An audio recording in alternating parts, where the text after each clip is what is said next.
Assalamualaikum warahmatullahi wabarakatuh. Saya Andi Irawan SPD. Saya Ernawati SPDI. Kami CGP Angkatan 11 Kabupaten Biren, Provinsi Aceh. Kali ini kami akan menampilkan diseminasi budaya positif Aksi nyata modul 1.4 Pendidikan Guru Penggerak Angkatan 11 Kabupaten Biren, Provinsi Aceh. Salam dan bahagia.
Assalamualaikum warahmatullahi wabarakatuh. Syukur alhamdulillah, pada sore hari ini kita berjumpa lagi dalam acara berbagi praktik baik di KKG Gugus 3 UPTD SD Negeri 18 Biren melalui diseminasi budaya positif aksi nyata modul 1.4 Pendidikan Guru Penggerak Angkatan 11 Kabupaten Biren, Provinsi Aceh. Pada kegiatan diseminasi budaya positif ini akan dibagi dua sesi, karena ada dua CGP yang akan menyampaikan modul diseminasi budaya positif. Pertama akan disampaikan oleh Pak Andi Irawan SPD, kemudian Bu Ernawati SPDI, di bawah bimbingan fasilitator Ibu Noviana SSI, kemudian fasilitator Asmaul Husna MPD, Asmaul Husna MPD, di bawah bimbingan pengajar praktik kami, Ibu Lili Suryani SPD selaku pengajar praktik dari Ibu Ernawati SPDI, kemudian Ibu Yunasri pengajar praktik dari Bapak Andi Irawan SPD. Untuk mengambil berkah acara ini, kita mulai dengan membaca doa. Berdoa dimulai. Selanjutnya, kata-kata sambutan akan disampaikan oleh Ketua Gugus 3 Bapak Bahagia SPD selaku Kepala Sekolah UPTD SD Negeri 18 Biren. Pada Bapak Bahagia disilahkan. Assalamualaikum warahmatullahi wabarakatuh. Alhamdulillah, puji syukur kepada Allah Subhanahu wa taala. Salawat salam kepada Nabi Muhammad sallallahu alaihi wasallam. Yang kami hormati Bapak Ibu narasumber hari ini di acara kajian kita, yang kami banggakan Bapak Ibu Dewan Guru dalam Gugus 3 Biren. Hari ini kita balik tema sedikit tentang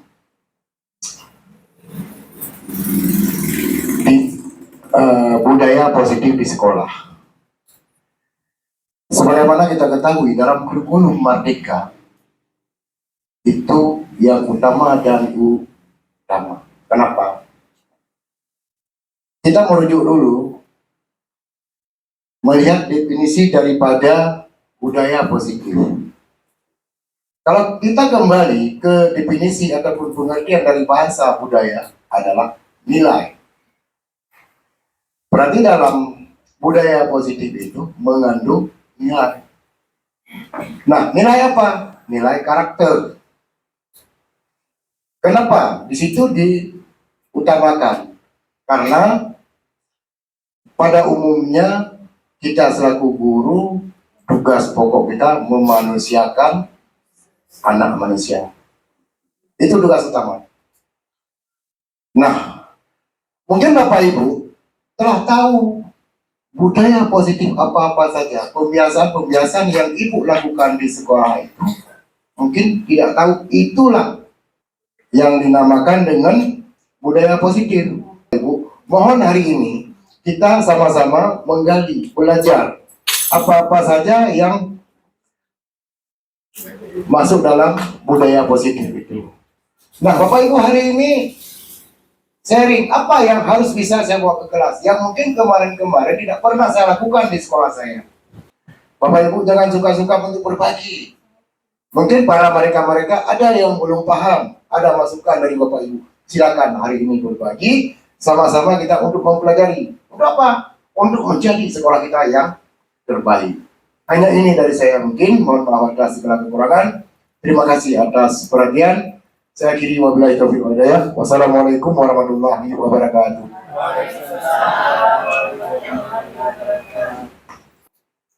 Selanjutnya kita masuk kepada sesi pertama dari diseminasi budaya positif yang akan disampaikan oleh Pak Andi Irawan. Di sini kita atur kesepakatan dulu Pak Andi. Nah, kesepakatannya bagaimana Bapak Ibu? Tidak meninggalkan, ini bahasa masih negatif, jadi kita ke positifnya. Tidak meninggalkan ruangan sebelum acara selesai. Jadi bahasa positifnya bagaimana diubah Bapak Ibu? Meninggalkan ruangan tepat waktu. Artinya acara diikuti dengan tertib sampai selesai. Disiplin waktu ya. Sini kesepakatannya lagi, silakan Bapak Ibu memberikan pertanyaan. Di sini kita berdiskusi. Bukan berarti kami di depan lebih pintar, tidak. Tapi kita di sini adalah berbagi praktik baik. Kami juga berbagi informasi, Bapak Ibu berbagi pengalaman dengan kami. Jadi sama-sama berbagi praktik baik. Kemudian apabila ada pertanyaan, Bapak Ibu silahkan angkat tangannya, raise hand-nya, kemudian nanti akan dijawab oleh pemateri. Ya demikian, dipersilakan untuk Pak Andi Irawan SPD.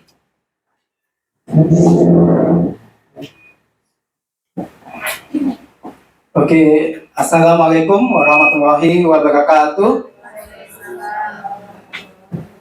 Alhamdulillahirabbil alamin wassalatu wassalamu ala asrofil anbiya wal mursalin wa ala alihi washabihi ajmain. Yang terhormat Bapak Kepala Sekolah UPTD SD Negeri 18 Biren, Bapak Bahagia SPD. Yang saya hormati Bapak dan Ibu rekan sejawat dari gugus 3 yang terdiri dari 4 sekolah kita hari ini. Terima kasih atas kehadirannya dalam KKG Gugus 3 Kecamatan Jempa, Kabupaten Biren. Pertama-tama mari kita panjatkan puji syukur kehadiran Allah Subhanahu wa Ta'ala yang telah memberikan kita semua kesehatan dan kesempatan sehingga kita dapat berkumpul di aula UPTD SD Negeri 18 Biren ini untuk bersama-sama melaksanakan diseminasi budaya positif aksi nyata modul 1.4 pendidikan guru penggerak angkatan 11, yang mana nantinya yang menjadi pemateri adalah saya dan juga rekan saya Ibu Ernawati SPDI. Bapak dan Ibu sekalian, sebelum saya memulai, di sini juga saya ingin menyampaikan bahwasannya di sini saya berdiri di depan Bapak dan Ibu bukan ingin mengajari itik berenang ataupun limau berduri, tetapi kita sama-sama belajar. Tidak ada yang lebih di sini, tetapi kita bersama-sama berbagi praktik baik seperti apa yang sudah disampaikan oleh Bapak Kepala Sekolah tadi. Baiklah Bapak dan Ibu, kita mulai saja kegiatan ini. Tapi sebelum kita mulai, gimana kalau kita ice breaking terlebih dahulu supaya lebih semangat? Setuju?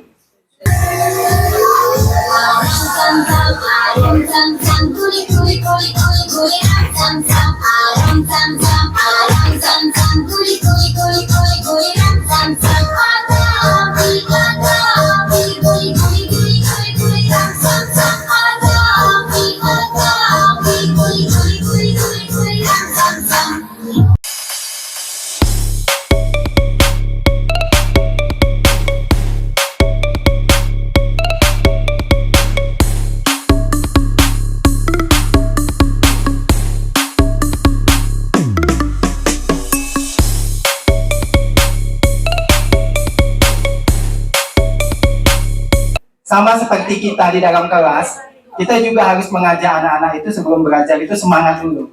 Motivasi mereka. Jadi banyak kegiatan yang dapat kita lakukan untuk memotivasi mereka. Jadi itu yang penting pertama. Ya, buat hatinya senang dulu. Karena membuat hati senang anak-anak itu juga termasuk memenuhi kebutuhan dasar dia. Itu yang akan kita bahas hari ini juga. Baiklah, kita lanjut saja Bapak dan Ibu. Oke, tak kenal maka tak sayang maka tak. Oke. Oke, saya Andi Irawan SPD. Asal saya bukan dari Aceh, saya dari Stabat, Kabupaten Langkat.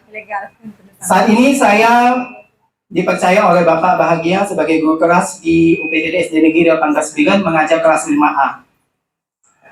Di platform Merdeka Mengajar, saya sudah ada membuat sebuah komunitas belajar yang saya sebut Smart Teacher Community. Jadi Smart Teacher Community ini saya bentuk untuk sarana saling berbagi. Jadinya bukan saling menggurui, tapi berbagi. Jadi mungkin Bapak dan Ibu yang ingin join dengan komunitas belajar saya juga bisa. Komunitas belajar saya juga sudah diverifikasi dan sudah bisa melaksanakan kegiatan webinar. Alhamdulillah saya sudah mulai webinar kemarin. Animonya juga lumayan, ada sekitar 30-an peserta dari Indonesia, dari Jawa, Purwokerto dan yang lain sebagainya. Dan kami di sana saling berbagi pengalaman. Nantinya pada saat nanti saya memaparkan materi, mungkin Bapak dan Ibu ada ingin memberikan komentar ataupun masukan atau berbagi praktik. Kegiatan kali ini akan dibuat dengan 2 sesi. Sesi pertama bersama saya, yaitu ada 3 materi nantinya akan saya maparkan. Yang pertama adalah membuat keyakinan kelas, yang kedua kebutuhan dasar manusia, dan yang ketiga segitiga restitusi. Tadi sebelum kita memulai, Bu Erna sudah memulai dengan kegiatan membuat kesepakatan kelas ataupun keyakinan kelas. Apakah yang tadi kita lakukan sudah benar atau belum menurut ibu-ibu? Dan bapak-bapaknya pastinya juga. Apakah tadi yang kita lakukan itu sudah benar? Coba mana suaranya? Sudah benar atau belum? Takut Mas Rehan mau benar. Oke, nanti kita cari tahu setelah materi ini dipaparkan, kita tahu apakah yang kita lakukan tadi sudah benar atau belum. Karena mayoritas menjawab benar, maka kita buktikan apakah jawaban kita hari ini, detik ini itu benar atau masih miskonsepsi dari keyakinan kelas tersebut. Oke, keyakinan kelas. Mengapa keyakinan kelas dan mengapa tidak peraturan kelas? Itu pertanyaannya. Ada yang ingin memberikan pendapatnya? Oke. Ada 2 pertanyaan yang saya paparkan di slide. Yang pertama adalah, mengapa kita memiliki peraturan tentang penggunaan helm pada saat mengendarai kendaraan roda 2 atau motor? Yang kedua, mengapa kita memiliki peraturan tentang penggunaan masker dan mencuci tangan setiap saat? Pasti dalam benak Bapak dan Ibu itu memiliki jawaban masing-masing. Kenapanya? Ya kan? Sudah ada ini jawabannya di dalam hatinya. Sudah ya? Oke, kalau sudah, maka pastinya jawaban yang pertama itu demi keselamatan. Ya kan? Kita pakai helm itu supaya selamat. Apabila amin-amin ya, jatuh, kepala kita nggak terbentur aspal. Dan yang pastinya kesehatan, terutama pada masa COVID kemarin. Itu pasti di benak kita. Bapak dan Ibu tahu nggak? Keselamatan dan kesehatan itu adalah sebuah keyakinan kita. Inilah keyakinan kita. Kita yakin kalau kita memakai helm, nanti kalau jatuh, kepala kita ini sama, tidak terbentur. Itu sebuah keyakinan. Kalau kita pakai masker dan cuci tangan, kita nggak kena COVID nanti. Mungkin akan mengurangi resiko. Itu sebuah keyakinan. Ini yang ingin kita tanamkan kepada anak didik kita. Jadi mereka melakukan itu di dalam kelas bukan karena iming-iming sesuatu atau takut karena sesuatu, tetapi dari internal mereka. Mengapa mereka pada saat ada guru di depan mereka hormat? Mengapa mereka pada saat berbicara sopan santun? Itu sudah merupakan keyakinannya. Sama seperti kita meyakini bahwasannya kita umat Islam harus sholat 5 waktu. Ya kan? Nah, itu sebuah keyakinan. Itu yang ingin kita timbulkan kepada anak didik kita. Nilai-nilai keselamatan atau kesehatan inilah yang kita sebut sebagai suatu keyakinan, yaitu nilai-nilai kebajikan universal yang disepakati secara tersirat dan tersurat. lepas dari latar belakang suku, negara, bahasa, maupun agama. Jadi mau dia agama apapun, suku apapun, dia mempercayai pakai helm itu untuk keselamatan. Keyakinan seseorang akan lebih memotivasi seseorang dari dalam. Seseorang akan lebih tergerak dan bersemangat untuk menjalankan keyakinannya daripada hanya sekedar mengikuti serangkaian peraturan tertulis tanpa makna. Pembentukan keyakinan sekolah atau kelas. Ini cara bagaimana kita membentuknya. Kita membentuknya itu bersama-sama atau sendirian, Bapak dan Ibu? Bersama-sama. Bersama-sama dengan siapa? Dengan murid kita, siswa kita. Kita di dalam pembentukan itu ada paksaan atau menuntun. Menuntun, mengarahkan. Kita sebagai fasilitatornya, ya.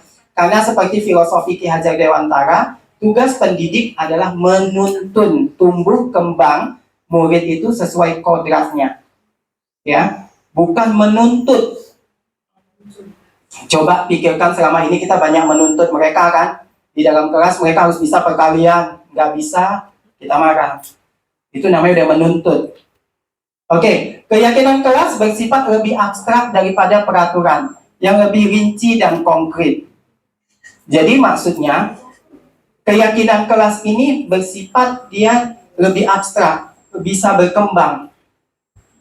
Tidak seperti peraturan yang mengatakan tidak boleh jajan sembarangan. Harus tidak boleh berkata kasar, itu peraturan. Tapi kalau keyakinan itu lebih abstrak, lebih berkembang. Contohnya saling menghargai dan menghormati. Apa saja yang masuk di bagian level menghargai dan menghormati itu luas cakupannya. Pernyataan keyakinan kelas senantiasa dibuat dalam bentuk positif. Oke, boleh nggak di keyakinan itu kita mengatakan jangan buang sampah sembarangan?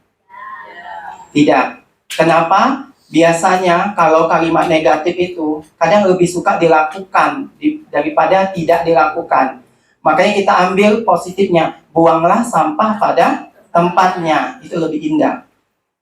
Keyakinan kelas hendaknya tidak terlalu banyak sehingga mudah diingat dan dipahami oleh semua warga kelas. Jadi waktu buat keyakinan kelas ini atau kesepakatan kelas, jangan juga mentang-mentang lihat di Canva ya, atau di TikTok itu banyak, semua dimasukin. Padahal kita gurunya aja pun nggak paham itu apa yang kita buat, ya nggak? Yang ketawa biasanya gitu tuh, ya kan? Karena sekarang banyak, di TikTok kita buka, itu sudah ada semua.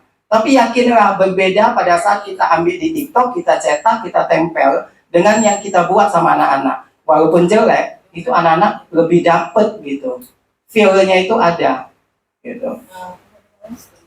Selanjutnya, keyakinan kelas sebaiknya sesuatu yang dapat diterapkan di lingkungan tersebut. Jadi kelas kita, jangan kita ngada-ngada. Itu tadi saya lihat, jangan melihat di TikTok, kita ikutin semua, ternyata itu tidak sesuai dengan kelas kita. Jadi dilihat terlebih dahulu. Semua warga kelas hendaknya ikut berkontribusi dalam pembuatan keyakinan kelas lewat kegiatan curah pendapat. Nah, ini tadi yang saya sebut. Semua berkontribusi bercurah pendapat. Kalau anak murid kita ada 20, maka biasanya ada berapa pendapat? Ibu, Bapak? Paling enggak 20 pendapat. Walaupun nanti ada yang sama. Kalau kita hubungkan yang tadi yang kita dengar di awal, benar enggak? Ada enggak yang berpendapat? Ayo. Itu sudah mulai terjawab kan? Apa yang kita buat di awal tadi? Oke. Bersedia meninjau kembali keyakinan kelas dari waktu ke waktu. Apa maksudnya? Kita jangan di awal semester itu sudah buat keyakinan kelas. Setelah 1 minggu, 2 minggu, 1 bulan, sampai nanti 1 tahun ke depan, bahkan sampai tahun depannya lagi, itu aja. Sayang, karena masih cantik. Ya kan? Udah masih bagus. Yang penting waktu Bapak kepala sekolah atau Ibu pengawas tengok, udah ada ditempel cantik. Yang dilihat sekarang kan cantiknya aja kan? Cantik ada, udah. Bukan seperti itu. Kita evaluasi, kita refleksi.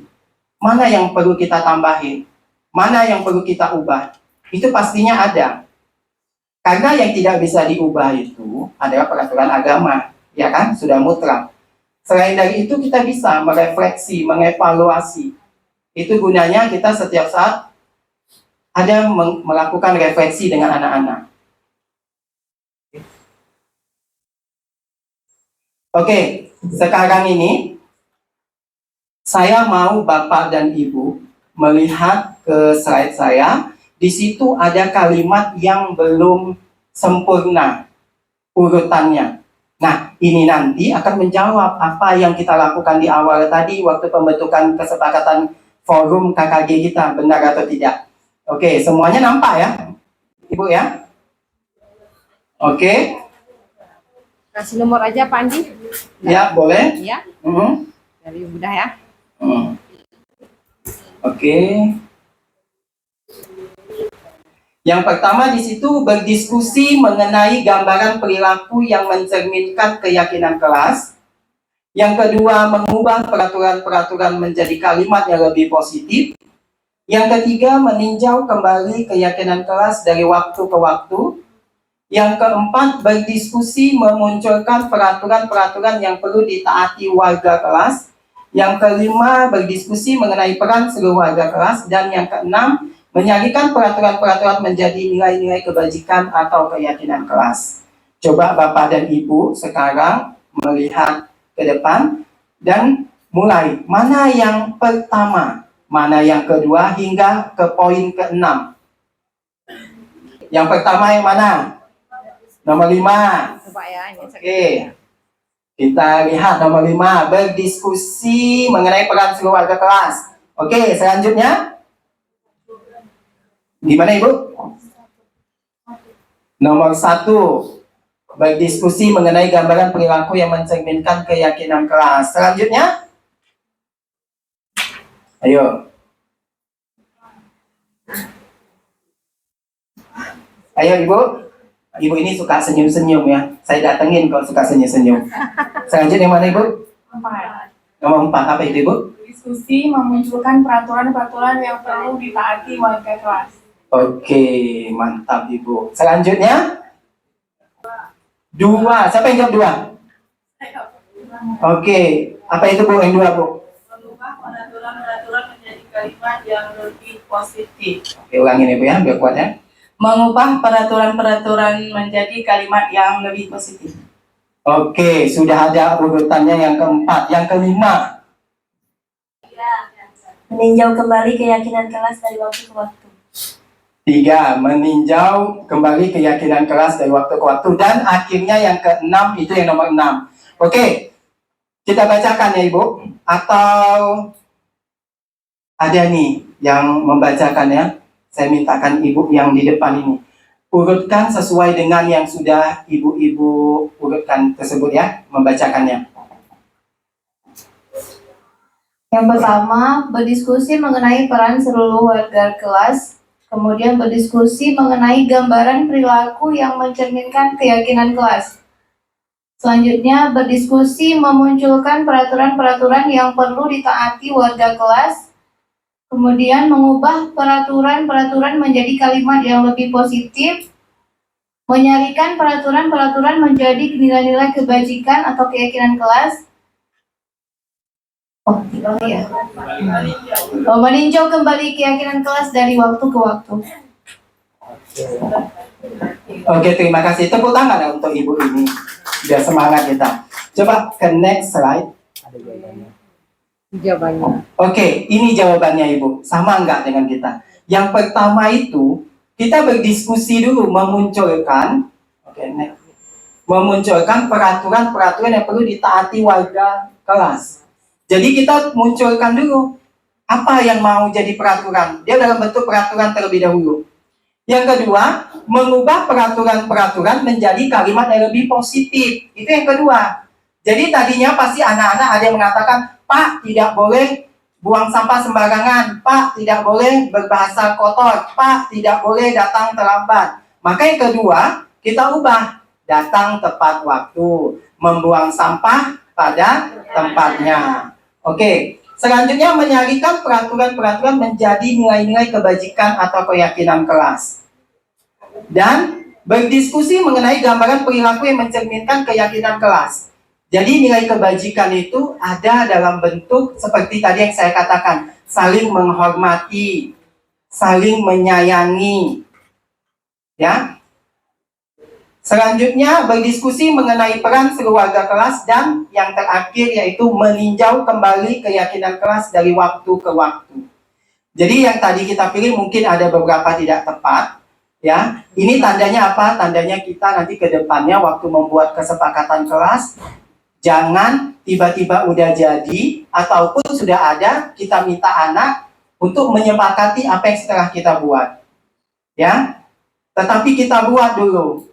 Dalam satu hari itu mungkin pada saat MPLS kan bisa kita lakukan membuat keyakinan kelas. Nah, kita ambil secari kertas biar anak-anak menulis apa yang mereka mau tempelkan di depan kelas. Lalu kita baca, kita kelompokkan mana yang hampir sama maksud dan tujuannya. Baru kita buat. Masalah cantik dan tidak cantiknya itu kan tinggal kreativitasnya aja. Tapi tujuan utamanya isinya. Oke, Bapak dan Ibu? Oke. Ini yang saya lakukan pada saat MPLS kemarin, di mana dokumentasi kegiatan pembentukan keyakinan kelas. Anak-anak itu ada menulis apa yang ingin mereka jadikan peraturan-peraturan dalam kelas di awalnya. Selanjutnya mereka menempelkan di papan tulis, dan itu ada tulisan yang manual ya. Itu adalah sudah saya ubah menjadi kalimat positifnya. Yang di awalnya mereka membuat dengan kalimat negatif. Jadi di sini komunikasi dan kolaborasi antara kita sebagai pendidik dan juga murid kita itu harus terjalin. Kita harus mengubah mindset kita bahwasannya guru adalah segala-galanya. Jadi dari teacher center kita ubahlah menjadi student center. Nanti video-video yang saya tampilkan di sini itu Bapak dan Ibu bisa lihat di YouTube channel saya, ya. Boleh dibuka di YouTube saya, di situ ada semua kegiatan di kelas saya masukkan ke dalam YouTube saya. Jangan lupa subscribe and like. Jangan lupa subscribe dan komen. Ya. Untuk sesi pertanyaan mungkin nanti kita di akhir saja Ibu ya, biar sekalian ya. Oke, sekarang kita masuk ke materi kebutuhan dasar manusia. Mengapa kita harus mengetahui ini? Karena ini adalah merupakan unsur-unsur yang dibutuhkan oleh manusia dalam menjaga keseimbangan baik secara fisiologis maupun psikologis. Seperti tadi, saya mengajak Bapak dan Ibu melakukan ice breaking untuk senang, membangkitkan motivasi. Tadi saya selipkan juga kepada Bapak dan Ibu, kalau di kelas itu bagaimana kita membuat anak-anak itu senang. Karena senang itu adalah salah satu kebutuhan dasar dari manusia. Bayangkan Bapak dan Ibu masuk di rumah, tapi dalam keadaan tidak senang. Ditegur suami pun pasti Ibu marah. Ya kan? Nah, jadi coba dibuat senang, sampai rumah secapek apapun, langsung dimasakin, langsung dibuatin makanan untuk suaminya. Kan gitu ya? Nah, jadi begitu juga anak-anak. Kalau mereka kebutuhannya sudah kita penuhi, maka mereka akan termotivasi dan akan mengikuti kegiatan itu lebih senang lagi. Jadi apa saja yang menjadi kebutuhan dasar manusia, di sini nanti akan saya jabarkan. Oke, sebelum saya menjabarkan apa-apa saja kebutuhan dasar manusia, di sini ada pertanyaan. Pertanyaan ini akan saya kirim ke grup WA dalam bentuk Google Form. Nanti Bapak dan Ibu harap menjawabnya langsung aja di Google Form-nya. Nanti baru kita bacakan, ya. Oke, Bapak dan Ibu, sudah saya kirim Google Form-nya ya. Silakan Bapak Ibu diisi dan jawabannya mudah. Karena ini ada isi hati kita masing-masing, ya. Jadi nggak sama jawaban Ibu A dengan Ibu B. Yang pertama, siapakah orang yang paling penting dalam hidup Anda? Yang kedua, nilai-nilai kebajikan apa yang terpenting dalam hidup Anda? Nilai kebajikan itu contohnya kejujuran, ya, tanggung jawab. Kalau Anda menjadi orang yang ideal, karakter atau sifat apa yang Anda paling inginkan ada pada diri Anda? Apa pencapaian Anda yang Anda sangat banggakan? Apa pekerjaan ideal bagi Anda? Ceritakan bagian perjalanan hidup Anda di mana Anda merasa itulah titik puncak hidup Anda dan apa yang paling bermakna dalam hidup Anda. Oke, 10 menit ya, Bu.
Jadi, jawaban-jawaban Ibu tadi, yang Ibu jawab tadi, dari 7 pertanyaan itu merupakan kebutuhan yang ingin Ibu raih dan Ibu penuhi. Bagaimana Ibu ingin punya pekerjaan yang ideal? Itu tujuan Ibu, kebutuhan Ibu. Bagaimana di diri Ibu yang Ibu inginkan? Saya ingin menjadi orang yang memiliki sifat bertanggung jawab. Saya ingin menjadi sosok pendidik yang jujur. Maka dari itu pertanyaannya adalah bagaimana kita dapat memenuhi kebutuhan itu? Bagaimana kita dapat meraih apa yang kita inginkan? Di situ. Oke. Kebutuhan dasar manusia itu dibagi menjadi 5 bagian. Bapak dan Ibu. Yang pertama adalah bertahan hidup. Yang kedua, kasih sayang dan diterima. Yang ketiga, penguasaan, kebebasan, dan juga kesenangan. Ini 5 kebutuhan dasar manusia. Bukan hanya murid saja, tapi kita orang dewasa juga ini yang kita butuhkan. Dari bertahan hidup, itu termasuk makanan, pakaian, tempat tinggal, keamanan, dan kesehatan. Baiklah Bapak dan Ibu, pernah nggak kejadian di kelas Bapak Ibu ada seorang murid atau siswa yang mengambil makanan temannya? Pada saat itu apa yang Bapak Ibu lakukan? Marah. Marah pastinya. Apa? Menasehatinya.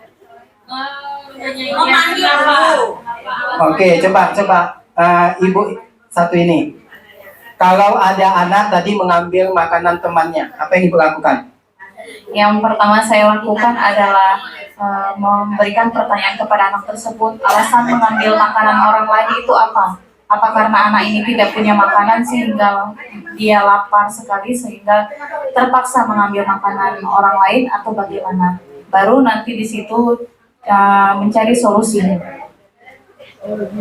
Oke Bu, tepuk tangan untuk teman kita ya, rekan guru kita satu dari Ibu Nurul ya. Oke, Jadi yang disampaikan oleh Ibu tadi, Ibu Cahaya ya, kalau saya panggilnya, itu benar. Jadi kita tanya dulu, kenapa? Apa sebab? Apa sebabnya? Benar Ibu. Apa sebabnya dia mengambil makanan temannya? Kemungkinan dia tidak punya. Kemungkinan dia juga orang tuanya nggak mampu. Jadi kita harus tahu dulu, jangan nanti ada teman atau anak murid yang mengadu, Bu, dia mengambil makanan saya, langsung dipunishment, langsung kita hukum, langsung kita marah. Kamu, kenapa kamu ambil? Nah, itu tidak baik, ya. Jadi kita tanya dulu, kenapa? Nanti ini ada hubungannya dengan materi kita ketiga, segitiga restitusi. Nah, jadi setelah kita tahu tadi mengapa dia mengambil makanan temannya, kita cari solusinya. Bukan hanya menghakimi. Oke. Yang kedua, kasih sayang dan diterima. Yang termasuk dari kasih sayang dan diterima adalah rasa diterima, dipedulikan, berbagi, kerjasama. Di kelas Bapak dan Ibu, ada tidak murid yang pendiam? Ada enggak murid yang dia malu untuk maju ke depan? Apa yang Bapak Ibu lakukan pada saat kita kegiatan berdiskusi, pada saat kita melakukan proyek? Apakah anak yang diam-diam di sudut itu kita biarkan saja atau bagaimana? Kita memberi semangat. Gimana Ibu? Coba Ibu. Memberi semangat supaya dia tidak malu dan bisa tampil ke depan seperti teman-temannya. Oke, bagus sekali Ibu ya. Tepuk tangan. Mungkin ada jawaban yang lain? Ada. Oke, sepertinya Ibu ini semangat untuk menjawab ya. Oke. Memberikan anak itu peran atau memberikan kesempatan, sering-sering memberikan kesempatan anak itu supaya tidak malu. Contohnya, misalnya dalam memberikan pertanyaan, kita lebih sering memberikan ke anak tersebut, jangan anak-anak yang berani saja. Dan dalam permainan misalnya, dalam belajar dan permainan, kita lebih fokus kasih ke anak yang pendiam tersebut, sehingga lama-lama anak itu terbiasa dengan keadaan itu. Oke, terima kasih ya luar biasa dari ibu-ibunya yang sudah memberikan masukan dan juga jawabannya. Ya, jadi kalau kita ada anak murid yang pemalu, jangan kita sudutkan aja dia, jangan dipojokkan aja. Ya udahlah, biarlah dia nggak mau. Jangan ada pilih kasih, itu yang paling penting. Jangan kita mau sama murid yang pandai saja, yang kita ini, oh ini enak ini, kita kasih soal dia siap, kita suruh duduk dia duduk, kita bilang ini dia melakukan, dah sama dia aja. Nggak seperti itu. Semua murid memiliki hak yang sama, dan kewajiban kita memberikan ilmu kepada mereka, menuntun mereka. Oke, selanjutnya penguasaan. Penguasaan ini terdiri dari harga diri, keinginan untuk dianggap, memimpin, berprestasi, diakui, dan didengar. Pernah nggak di sekolah atau di kelas Ibu, dia sebenarnya pintar, tapi dia nggak berani untuk tampil? Atau ada anak yang dia rasa, tahu bahasa rasa, Ibu? Apa itu? Nggak bisa diam ya. Nah, maaf ya, karena bahasa saya kan agak beda ya. Nah, aktif ya, ada anak aktif. Saya sedikit cerita. Ya, jadi pada saat di dalam kelas itu pemilihan ketua kelas, ada yang mengatakan begini, kenapa dia dipilih sebagai ketua kelas? Padahal dia itu rasa ribut, suka kesana kesini, suka ganggu teman. Tahu nggak sebabnya kenapa dia diangkat menjadi ketua kelas? Supaya bisa berubah. Iya, supaya dia bisa berubah. Seperti saya di kelas saya yang paling bantu. Oke, Ibu. Kita pakai mic. Sokas. Oke. Nggak usah pakai Nggak apa-apa, Ibu. Namanya Sokas, Pak. Paling bandel dari kelas 2. Naik kelas 3 dia, saya jadikan dia ketua kelas. Akak berubah, walaupun tingkahnya masih ada juga. Nah, senang teman-temannya. Oke, bagus sekali ya, Ibu ya. Ya, seperti itu. Jadi kalau ada anak yang aktif, anak yang bandel, kita lihat, walaupun bukan bandel ya, kita nggak boleh sebut anak bandel ya, anak itu aktif, kita harus tahu dulu. Mungkin kebutuhan dia adalah kebutuhan ingin memimpin. Kalau dikasih dia kesempatan untuk memimpin di dalam kelas, dia akan menunjukkan pada teman-temannya, begini loh jiwa kepemimpinan, saya nggak akan ribut lagi, masa ketua kelas ribut. Kenapa? Kenapa dia yang nggak bisa apa-apa, yang kurang pintar kok diangkat jadi ketua kelas? Karena mindset guru itu beberapa itu mengangkat ketua kelas itu harus yang pintar, yang pendiam, yang enak disuruh-suruh, yang mau ikutin kita. Enggak seperti itu ya, enggak seperti itu. Jadi itu kebutuhan dasarnya harus kita ketahui terlebih dahulu. Selanjutnya yaitu kebebasan, mandiri, memiliki pilihan, mencoba hal baru, mampu mengendalikan arah dirinya. Dan yang terakhir adalah kesenangan, bermain, humor, antusiasme, dan tertawa. Itu tadi yang saya ajak kepada Bapak dan Ibu. Ice breaking. Selain ice breaking apa? Kita harus tahu kebutuhan mereka mau belajar itu bagaimana. Kita kan ada asesmen awal. Jadi kita tahu ya, bakat minat anak itu di mana. Cara gaya belajarnya bagaimana. Itu kita penuhin. Maka mereka senang. Kalau mereka senang, motivasinya tinggi, naik, dan akhirnya mereka belajarnya pun bahagia, senang.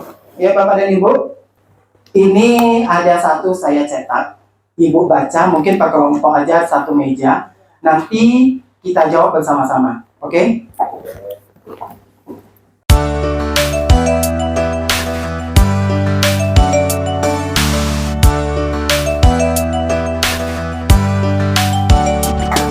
Oke, Bapak dan Ibu, 5 menit aja ya. Walaupun panjang bacaannya, tapi saya harap bisa dijawab.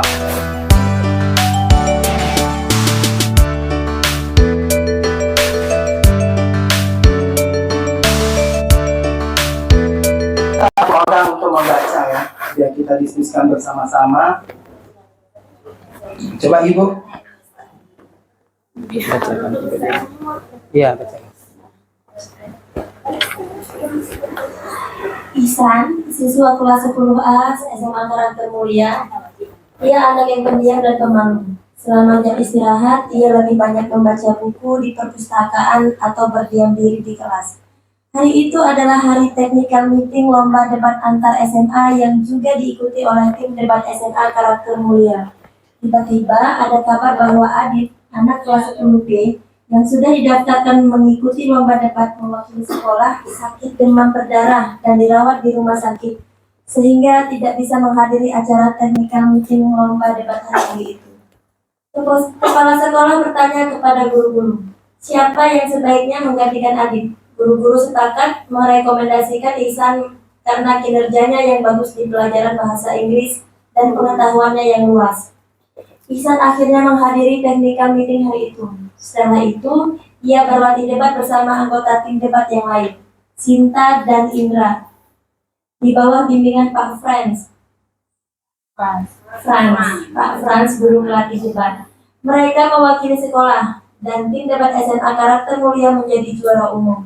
Sejak saat itu, Ihsan berubah menjadi anak yang lebih percaya diri, tidak pemalu dan pendiam lagi. Semua murid dan guru mengenalnya sebagai Ihsan si juara kompetisi debat. Pada jam istirahat, ia banyak menghabiskan waktu bersama teman-temannya. Ia juga semakin rajin berlatih debat dan mengikuti berbagai lomba debat. Ia menjadi ketua klub debat di sekolahnya. Ia giat mempromosikan klub debat agar anggotanya bertambah dan ia juga bersemangat melatih junior di klub debat sekolah. Kira-kira kebutuhan dasar mana yang terpenuhi pada Ihsan sehingga membuatnya berubah? Jelaskan. Oke, semua udah bisa lihat ya di slide ada 5 kebutuhan dasar. Menurut Bapak dan Ibu, si Ihsan tadi ini sudah terpenuhi yang mana? Sehingga dia yang dari awalnya pemalu berubah menjadi yang juara, semangat. Malah dia pun jadi pelatih di sekolahnya. Kasih sayang Oke, gimana Ibu? kasih sayang yang diterima. Kasih sayang dan diterima. Oke, tepuk tangan untuk Ibu. Selanjutnya ada lagi? Kebebasan. Kebebasan. Selain itu, ada lagi? Penguasaan. Penguasaan, ya. Coba tepuk tangan dulu untuk kita semua. Jadi semuanya ini benar ya jawabannya ya. Ya, jadi ada di situ yang sudah terpenuhi. Yang pertama itu penguasaan, di mana dia keinginan untuk dianggap.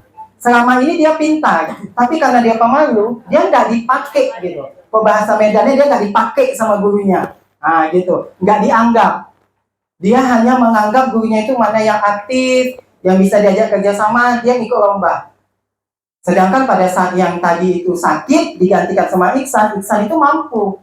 Karena dia diberikan kepercayaan, dan dia dianggap sehingga dia berprestasi, maka dia muncul percaya dirinya. Selain itu, kasih sayang dan diterima itu juga terpenuhi, di mana ada kerjasama, menjadi bagian dalam kelompok.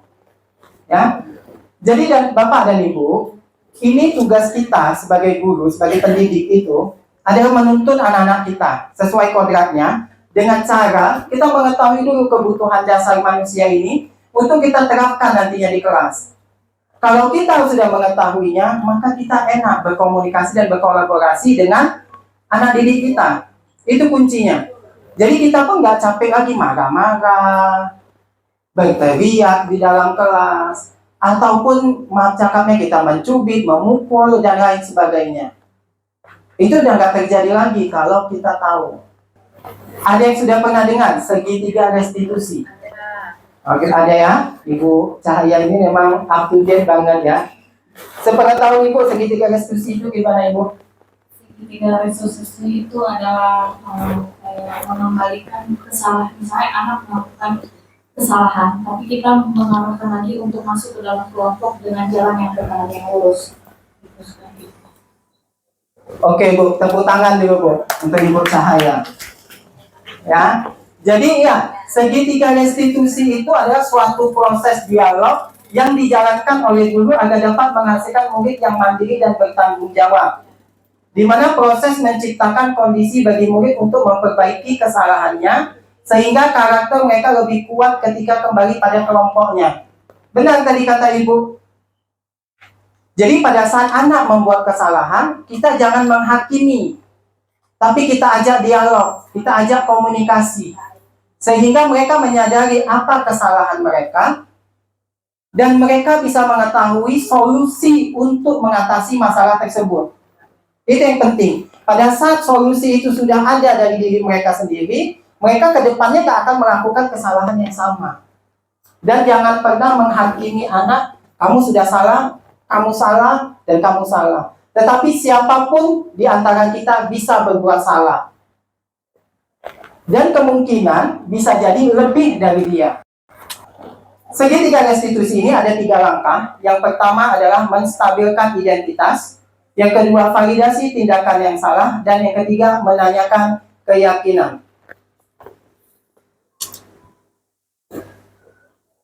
Menstabilkan identitas bertujuan untuk mengubah identitas anak dari orang yang gagal karena melakukan kesalahan menjadi orang yang sukses.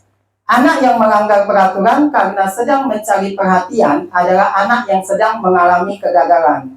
Dia mencoba untuk memenuhi kebutuhan dasarnya, namun ada benturan. Kalau kita mengkritik dia, maka kita akan tetap membuatnya dalam posisi gagal. Kalau kita ingin ia menjadi reflektif, maka kita harus meyakinkan si anak. Nah, seperti yang tadi saya bilang, kalau ada anak yang salah, jangan terus disalahkan. Tapi kita ajak dia komunikasi. Karena ada kebutuhan dasar yang tidak terpenuhi. Makanya dia berbuat seperti itu. Jadi ada hubungannya lagi tadi dengan pemenuhan kebutuhan dasar. Di menstabilkan identitas, itu ada kata-kata atau kalimat yang bisa kita ucapkan pada saat kita mengajak dialog murid kita. Yang pertama, berbuat salah itu tidak apa-apa. Jadi siapapun bisa berbuat salah. Manusia itu tidak ada yang sempurna. Saya juga pernah melakukan kesalahan seperti itu. Kita bisa menyelesaikan ini. Bapak Ibu tidak tertarik mencari siapa yang salah, tapi Bapak Ibu ingin mencari solusi dari permasalahan ini. Kamu berhak merasa begitu. Apakah kamu sedang menjadi teman yang baik buat dirimu sendiri? Dari kalimat-kalimat ini pernah enggak Bapak dan Ibu pada saat menghadapi anak berbuat salah, mengatakan hal demikian? Pernah? Ya, tanpa kita sadari kita pernah. Segitiga restitusi ini sudah pernah kita lakukan walaupun tidak sempurna. Yang kedua, validasi tindakan yang salah. Setiap tindakan kita dilakukan dengan suatu tujuan, yaitu memenuhi kebutuhan dasar. Kalau kita memahami kebutuhan dasar, apa yang mendasari sebuah tindakan, kita akan bisa menemukan cara-cara paling efektif untuk memenuhi kebutuhan tersebut. Kita mungkin tidak suka sikap seseorang anak yang terus-menerus merengek, tapi bila sikap itu mendapatkan perhatian kita, maka itu telah memenuhi kebutuhan anak tersebut. Jadi, kembali lagi, anak yang berbuat salah atau mencari perhatian itu karena kebutuhan dasarnya tidak terpenuhi. Kalau ada murid nangis ataupun cemberut di dalam kelas, kita cari dulu kenapa. Bisa jadi di rumah dia kurang kasih sayang. Banyak kejadian zaman sekarang, mohon maaf, anak-anak itu dibesarkan dengan kurangnya kasih sayang orang tua. Broken home. Broken home ini bisa mempengaruhi pertumbuh kembangnya anak. Jadi kalau kita menghadapi atau mendapatkan murid yang berasal dari broken home, komunikasi kita itu harus banyak Ibu sama dia. Dan juga kepada pihak keluarga. Karena anak yang dari broken home ini pasti dia suka mencari perhatian. Kasih sayangnya kurang, dia nanti suka ngejek temennya atau apa, itu sebenarnya dia mencari perhatian kita. Ya, dia pegang-pegang, mungkin kalau yang cewek sama guru ceweknya ya, apalagi kalau dari ibu-ibu kan, dia anggap itu kayak mamanya gitu. Nah, jadi itu jangan juga ibunya dipegang-pegang, sana lah, panas katanya. Jangan seperti itu ya kan. Ada kalimatnya. Padahal kamu bisa melakukan yang lebih buruk dari ini ya. Apa maksudnya? Jadi pada saat anak diganggu temennya, lalu dia membalas nih, mengoyak buku temennya. Kita jangan menghakimi dia. Tetapi kita katakan, sudah bersyukur dia tidak melakukan hal yang lebih buruk dari itu. Bisa jadi dia pukul temannya. Kan seperti itu. Kamu pasti punya alasan mengapa melakukan hal itu. Biasakan kita bertanya alasan kepada anak. Mengapa dia melakukan hal seperti itu? Ya, benar Pak. Ya. Kamu patut bangga pada dirimu sendiri karena kamu telah melindungi sesuatu yang penting buatmu. Kamu boleh mempertahankan sikap itu, tapi kamu harus menambahkan sikap yang baru. Dan yang ketiga, menanyakan keyakinan.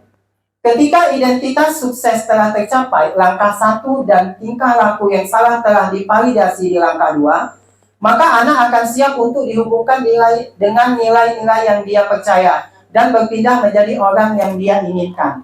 Tujuannya adalah kita membuat keyakinan kelas di dalam kelas kita. Maka pada saat dia melakukan kesalahan, maka kita dapat bertanya, yang kamu lakukan ini, kira-kira ini melanggar keyakinan kelas kita yang mana? Dia sadar nggak akan hal itu? Maka pertanyaannya adalah, apakah kita sudah membuat keyakinan kelas bersama-sama dengan anak? Nah, itu yang penting tadi. Makanya dari materi 1, 2, dan 3 ini menyambung. Oke, pertanyaannya adalah, apa yang kita percaya sebagai kelas atau keluarga? Apa nilai-nilai umum yang kita telah sepakati? Apa bayangan kita tentang kelas yang ideal? Kamu mau jadi orang yang seperti apa? Oke, jadi triknya kita pada saat menghadapi permasalahan dengan anak, penting untuk menanyakan ke anak kehidupan seperti apa nantinya yang mereka inginkan. Apakah kamu ingin menjadi orang yang sukses, bertanggung jawab atau bisa dipercaya? Maka jawaban kebanyakannya itu iya. Maka pada saat anak-anak ingin menjadi orang sukses, maka kita tanyakan bagaimana caranya, apa yang harus dia lakukan. Itu yang harus kita kasih gambaran ke mereka. Oke Ibu, ini dokumentasi kegiatan praktik segitiga restitusi.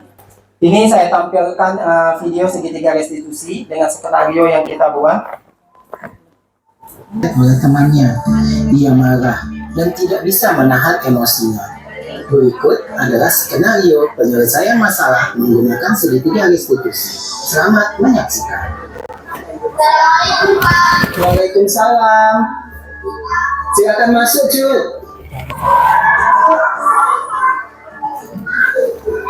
Silakan duduk, Cut. Bapak memanggil saya. Iya, Cut. Gimana kabar Cut hari ini? Baik Pak, ada apa ya Pak? Begini, Cut. Tadi Bapak mendapat laporan dari ketua kelas. Katanya Cut bertengkar ya.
Oke, Bapak dan Ibu, tadi itu adalah salah satu contoh penerapan segitiga restitusi. Nggak mesti seperti itu. Itu kan sebuah skenario. Yang penting adalah 3 langkahnya tadi. Jadi bagaimana Bapak dan Ibu pada saat anak melakukan kesalahan ataupun ada permasalahan, bukan langsung menghakimi, tapi berkomunikasi dan mengajak dialog menggunakan segitiga restitusi. Pertanyaannya, apakah semua permasalahan di sekolah itu bisa diselesaikan dengan segitiga restitusi atau tidak? Tidak. Karena ada urgensi nantinya yang kita lihat, seperti kriminal ataupun hal lain sebagainya. Itu ya. Baiklah Bapak dan Ibu, setelah tadi menonton video saya ya, yang sedikit little bit funny ya. Jadi lucu ya. Berakhir juga materi dari sesi pertama dari saya. Tapi sebelum saya mengakhiri, kita buka sesi diskusi, sesi tanya jawab. Oke, untuk kita menghemat waktu, kita mulai saja. Saya persilakan kepada Bapak dan Ibu yang ingin bertanya dan berbagi pengalaman ataupun komentar, saya persilakan. Ini Pak Andi, tadi di kesepakatan kelas atau di video tadi kita sudah saling melihat bahwasanya ada yang berbuat salah dan menerima dari kesalahan itu. Apakah dari kesalahan merobek buku dan menyontek tadi adakah punishment di antara mereka itu? Atau hukuman dalam bentuk prosedur atau tindakan yang diberikan kepada individu tersebut? Itu yang perlu kami tanyakan. Karena kan setiap anak yang berbuat salah ada istilahnya punishment. Kita memberikan suatu tindakan hukuman atas kesepakatan tersebut. Karena di kelas saya pernah saya alami sendiri, Bu, ini kita kan buat kesepakatan tidak boleh jalan-jalan di saat sedang belajar. Tetapi dia jalan-jalan. Hukumannya apa ini, Bu? Nah, kan gitu. Setelah kita dialog dengan anak tersebut, Bu, ini hukumannya apa? Gitu loh. Jadi sesuatu itu yang dia berbuat salah, kita harus adanya timbal baliknya gitu. Terima kasih Pak Andi. Oke, luar biasa pertanyaan dari Ibu Rizana. Baiklah, saya langsung menjawab. Apa yang ditanyakan Bu Rizana ini nanti secara terperinci mungkin akan dijelaskan lagi dengan materi Ibunya Ernawati, yaitu adanya hukuman dan konsekuensi. Yang perlu diketahui, saya bedah sedikit saja. Tadi Ibu Rizana bertanya dengan masalah hukuman. Kita membiasakan bukan hukuman, tapi konsekuensi. Jadi kalau hukuman itu biasanya dia kayak sekap fisik atau lain sebagainya. Dan kita ingin memotivasi anak itu dari internalnya, bukan karena eksternal. Apa faktor eksternal? Yaitu ujian dan hukuman. Setiap seseorang yang melakukan sesuatu karena takut dihukum, atau karena ingin dipuji, itu tidak akan berlangsung lama. Itu hanya pada saat itu saja. Makanya kita gunakan segitiga restitusi untuk membangkitkan kesadaran mereka atas kesalahannya, akan ada solusinya, dan memperbaikinya. Pada saat mereka kembali ke komunitasnya, mereka bisa menjadi murid yang lebih baik dan sadar dari kesalahannya itu dari dirinya sendiri. Bukan kita tidak boleh menghukum, nanti akan ada kelanjutannya oleh Bu Erna, yaitu hukuman dan konsekuensi. Jadi kita lebih ke konsekuensinya apa, gitu. Mungkin Bapak dan Ibu yang lain ada yang ingin menambahkan atau memberikan pertanyaan selanjutnya? Ada yang pertanyaan tentang tadi? Begini Pak Yandi, yang mau saya tanyakan tentang keyakinan kelas itu kan keyakinan tentang guru dan bersama muridnya. Itu biasanya kita lakukan di kelas yang tinggi karena anak-anak sudah mengerti keyakinan yang buat bersama. Terus kalau di kelas 1 dan 2 bagaimana? Mereka kan belum paham tentang keyakinan bersama itu. Tolong dijelaskan. Terima kasih. Oke, terima kasih Ibu, pertanyaannya luar biasa. Jadi mengenai keyakinan atau kesepakatan kelas, itu memang jenjangnya itu berbeda-beda. Dari kelas rendah dan kelas tinggi. Mungkin kelas tinggi itu kata-katanya kan sudah lebih nampak. Kalau kelas 1 dan 2 itu masih keyakinan dalam bentuk tindakan. Jadi Ibu bisa mengajak anak-anak untuk anak-anak, ini kita akan membuat sebuah keyakinan. Apa itu Bu keyakinan? Apa itu kesepakatan? Mungkin anak-anak kan udah tahu ya. Kita sepakati supaya apa? Supaya kelas kita ini nantinya berjalan dengan baik. Demikian Ibu. Apa aja yang anak-anak kalau maunya ini kelasnya bagaimana? Kita mulai dulu dengan pertanyaan pemantik. Nanti ya maunya kelasnya yang bersih Bu. Kan itu udah dapat nih keyakinan mereka untuk menjaga kebersihan. Kalau anak-anak maunya temennya yang kayak mana, seperti apa, mereka akan menjawab. Jangan diminta mereka untuk menulis, kan belum waktunya. Gitu. Jadi lebih ke direct communication, jadi komunikasi secara langsung. Jadi lebih ke situ, gimana menghidupkan dan menyadarkan anak bahwasanya saya meyakini kelas saya maunya seperti ini. Atau ibu dan bapak bisa memulai kelas itu dengan memejamkan mata aja, anak-anak itu memejamkan mata dan membayangkan kelas impian mereka itu seperti apa. Mereka maunya itu kelasnya seperti apa. Nanti akan terbayang pada mereka itu kelasnya maunya seperti ini. Mau guru yang seperti apa mengajari kelas. Sehingga itu yang kita bangkitkan nantinya. Gitu. Jadi gitu ya Bu ya. Oke. Ada teman-teman yang lain mungkin yang ingin menambahkan? Atau ingin memberikan masukan? Ada Ibu pertanyaan atau penguatan boleh? Oke, kalau sudah tidak ada, nantinya akan ada refleksi. Nanti refleksi saya kirimkan ke WA group saja karena berupa Google Form, refleksi dan juga absensi kita hari ini. Jadi karena sudah selesainya sesi tanya jawab, saya tutup di sini. Tapi satu penguatan dari saya, apapun yang ingin kita lakukan di sekolah, apapun yang kebijakan yang ingin kita lakukan, baik dalam hal budaya positif, semuanya dimulai dari yang pertama adalah komunikasi. Oke, komunikasi yang baik itu Ibu bukan hanya kepada rekan sejawat saja, tapi mulailah komunikasi dengan siswa kita. Dan yang penting adalah dengan orang tua. Siapa di sini yang pernah berkomunikasi di awal semester dengan orang tua? Kenapa itu penting? Kita ingin menumbuhkan budaya positif. Budaya positif berarti itu namanya habitual action. Habitual action itu maksudnya pembiasaan, tingkah laku. Bagaimana Bapak dan Ibu bisa mengubah sebuah tingkah laku dari murid kalau tidak ada kerjasama dengan orang tua? Orang tua itu adalah tempat pertama kalinya anak itu belajar karakter.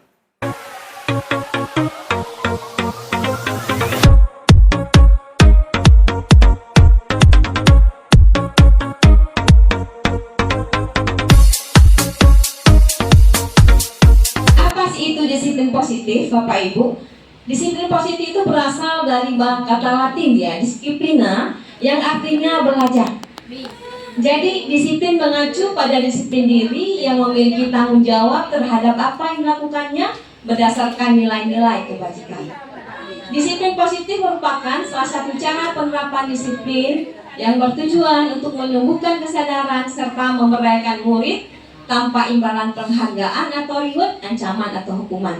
Karena sebelum ini kita selalu mengaitkan disiplin dengan kata-kata hukuman. Asal disiplin pasti ada hukuman, itu ya. Pasti sudah membudaya di sekolah, di diri kita para guru. Nah, sekarang kita mengubah paradigma pembelajaran lama ke paradigma pembelajaran yang baru, di mana sekarang kita jangan lupa kata Pak tadi, menyelesaikan masalah menggunakan segitiga restitusi. Bapak Ibu tadi Pak Andi, saya ingat sekali keteladanan. Tadi mengatakan keteladanan, berarti kalau kita bicara, murid juga bicara kalau kita lagi bicara di kelas. Ya, keterangan seperti itu, timbal balik ya. Ya Bapak Ibu ya, timbal balik. Nah, sebagai pendidik, apa sih peran kita supaya disiplin positif ini terwujud di sekolah kita masing-masing? Mewujudkan murid yang memiliki disiplin diri sehingga mereka berperilaku berdasarkan nilai-nilai kebajikan universal dan memiliki motivasi intrinsik dalam perubahan perilaku ke arah lebih baik dan positif. Saya bertanya ini, ya, Bapak Ibu biasa jam berapa harus sekolah Bu? Jam 7.15. Atas motivasi apa Ibu datang ke sekolah jam 7.15? Apakah kepala sekolah memberikan suatu reward bagi guru cepat datang atau apa? Motivasi apa dari Ibu? Diri sendiri ya, berdiri sendiri. Tidak, terkadang ada guru, mungkin saya dulu seperti itu. Kalau kepala sekolahnya agak kejam, saya datang cepat. Mungkin ya, kan ada motivasi diri kita. Ada trik. Nah, jadi ada motivasi. Ibu datang ke KKG atas motivasi siapa, Pak Fauzi? Ya, silakan Pak Fauzi. Saya tahu Pak Fauzi. Kenapa sampai Pak Fauzi mengabaikan waktu istirahatnya, tidak istirahat siang ini karena mau ikut KKG pada hari ini. Apa motivasinya Pak Fauzi? Karena takut ada sertifikat atau memang apa gitu? Jujur ya. Saya ikut ini bukan karena sertifikat, ya kan? Saya ikut ini untuk menambah wawasan saya dan semuanya ya, khususnya. Itu kan kalau dikasih sertifikat ya terima kasih juga ya. Sambil menyelam minum air ya. Yang ambil sumpah ada susu di lautan. Sudah, itulah namanya Bu, ada disiplin diri. Motivasinya intrinsik dari dalam diri berdasarkan nilai-nilai kebajikan yang kita yakini. Kita yakin dengan datang ke kaki hari ini saya dapat ilmu baru. Jangan di hati abe hanam nyawa ada hanam pak bahagia, raja aju be genang-genang. Ya, berarti itu motivasi eksternal. Bersifat dari luar ya Bu. Tapi anak itu kita bentuk nanti dia punya motivasi intrinsik. Disiplin dirinya timbul sendiri, bukan berdasarkan takut sama kita, takut sama konsekuensi keyakinan kelas yang kita buat. Karena keyakinan yang kita kelas dibuat pasti ada diikuti oleh konsekuensi ya Bapak Ibu. Kalau Bapak Ibu dapat keyakinan jangan bilang hukuman. Kalau hukuman itu peraturan. Kalau nanti keyakinan kelas sudah terpampang di kelas, berarti itu ada konsekuensinya. Contoh tadi, misalnya tadi Pak Asnawi terlambat datang ya Pak ya? Ya, terlambat datang. Ada nggak di keyakinan kelas Bu datang tepat waktu? Ada. Kalau nggak datang tepat waktu apa Bu konsekuensinya? Salah satunya pilih sampah, ya, pilih sampah. Jadi karena konsekuensi itu anak datang bukan karena motivasi diri ingin cepat supaya saya disiplin, tapi karena takut pilih sampah, jijik sama sampah, pilih sampah, malu sama teman. Jadi dia tidak termotivasi dari dirinya. Jadi bagaimana nanti kita ciptakan disiplin diri dari siswa kita itu kita sendiri dulu. Memang motivasinya dari diri sendiri berdasarkan nilai-nilai kebajikan yang kita yakini dan murid yakini. Nah, ini nilai-nilai kebajikan. Apa itu nilai kebajikan, Bapak Ibu? Sifat-sifat positif manusia yang merupakan tujuan mulia yang ingin dicapai setiap individu. Nilai-nilai tersebut bersifat universal dan lintas bahasa, suku, agama maupun latar belakang. Artinya terbebas dari agama, suku, ataupun latar belakang. Pertama ada 3, saya kasih sini 3 institusi atau organisasi. Pertama adalah profil pelajar Pancasila. Ada berapa Bu karakter situ? Ada berapa nilainya? Ada 6, ya. Ada 6, beriman dan bertakwa pada Tuhan Yang Maha Esa dan berakhlak mulia, berkebinekaan global, gotong royong, mandiri, kreatif dan bernalar pancung tadi bernalar kritis. Kemudian ada berdasarkan Ibu Primarias program. Di situ ada toleransi, rasa hormat, integritas, mandiri, menghargai, antusias, empati, keingintahuan, kreativitas, kerjasama, percaya diri dan komitmen. Ada lagi nilai kebajikan itu berdasarkan keterampilan hidup, dapat dipercaya, lurus hati, mendengar yang aktif, tidak merendahkan orang lain, dan memberikan yang terbaik dari diri. Ini pasti nilai kebajikan ini sudah tertanam setidaknya dalam diri kita masing-masing. Tapi bagaimana nilai kebajikan itu tercipta, terbudaya dalam diri murid kita sendiri? Di sini ada motivasi perilaku manusia. Pertama, motivasi eksternal, menghindari ketidaknyamanan atau hukuman. Apa yang terjadi apabila saya tidak melakukannya? Contoh, saya nggak KKI hari ini nggak enak juga, nanti dipanggil kepala sekolah. Kenapa nggak datang KKG? Nggak dikasih sertifikat. Artinya kita datang berdasarkan ketidaknyamanan karena tidak mendapat hukuman. Kemudian ada yang untuk mendapatkan imbalan. Contoh, ke KKG mendapat sertifikat, Bu ya. Ya, berarti datang bukan niat nilai kebajikan, tapi berdasarkan motivasi ekstrinsik, mau dapat sertifikat, mau dapat kasih lagi ya. Nggak dikasih.